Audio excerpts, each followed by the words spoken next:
The world was at war. September 1st, 1939 kicked off World War II, which was also known as the Second World War, which was a global war that lasted from 1939 to 1945.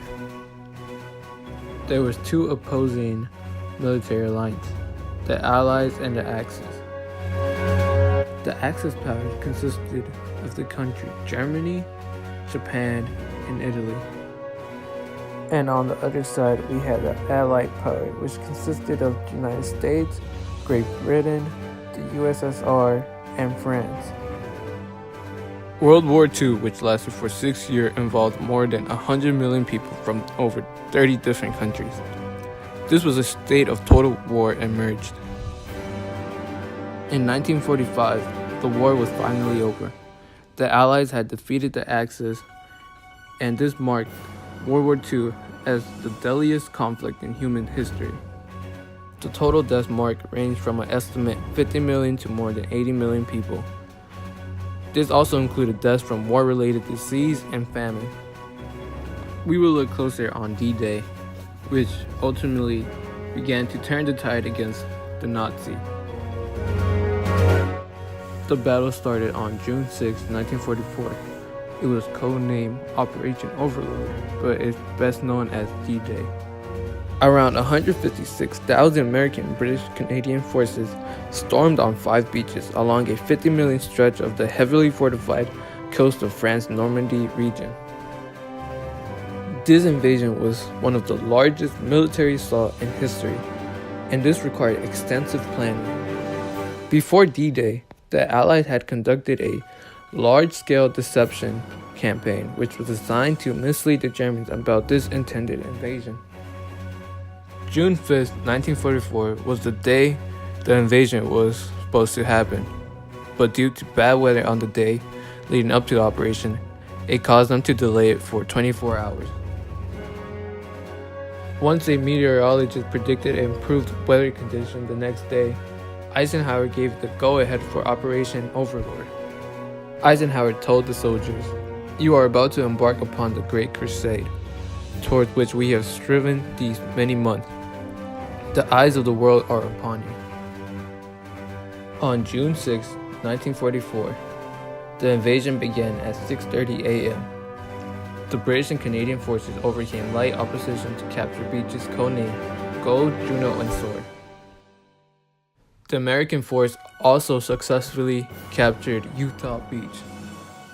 The American forces faced heavy resistance at Omaha Beach, which resulted in over 2,000 American casualties.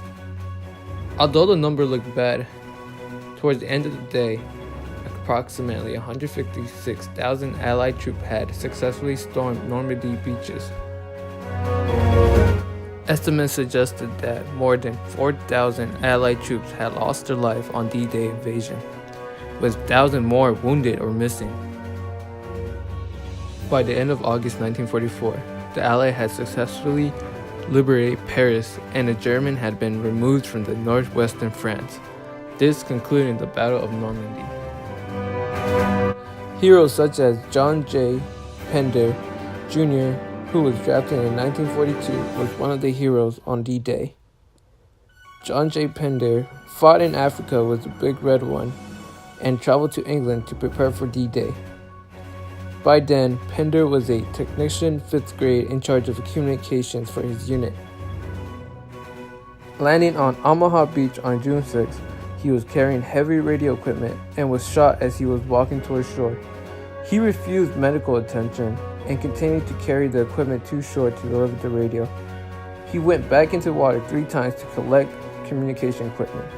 He was shot again on the last trip offshore.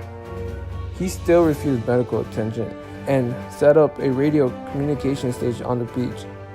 He was shot the 3rd time, and unfortunately, this one fatal, costing him his life. June 6, 1944 was his 32nd birthday. Before the war, John J. Pender Jr. was a professional baseball player in which he played for several teams. He also had a younger brother, which name was Harold, that joined the Army Air Force, but was shot down in January of 1944 and was captured and spent the rest of the war as a POW. Another D-Day hero was Private Carlton W. Berry, who joined the Army in 1940 and served with the 18th Infantry 1st Infantry Division. On D-Day, he landed on the beach near Saint-Laurent-sur-Mer, France. He walked in neck-deep water towards shore under enemy fire, but returned into the water to rescue other soldiers who were in danger of drowning. He carried these wounded comrades into an evacuation boat. He remained calm under fire, and other soldiers turned to him for guidance during the confusion of battle. He survived the war and served until 1963, where he retired as a rank of Staff Sergeant. A more well-known D-Day hero was Theodore Roosevelt Jr., who was the oldest son of President Theodore Roosevelt. Theodore Roosevelt Jr. had already fought in World War I, standing here on the left side next to another World War I soldier. He served as Governor of Puerto Rico and Governor General of the Philippines before serving in World War II. He returned back into the Army in 1940. He was assigned to help lead the Normandy invasion, in which he petitioned to invade with the troops. After several denials, he was given the go-ahead to lead the landing of the U.S. 4th Infantry Division's 8th Infantry Regiment and 70th Tank Platoon at Utah Beach. At the age of 56 years old, General Roosevelt was the only general to storm the beach at Normandy with the first wave of soldiers. When arriving ashore, Roosevelt greeted the troops. Even though his unit was a mile away from the landing target, they were met under enemy fire.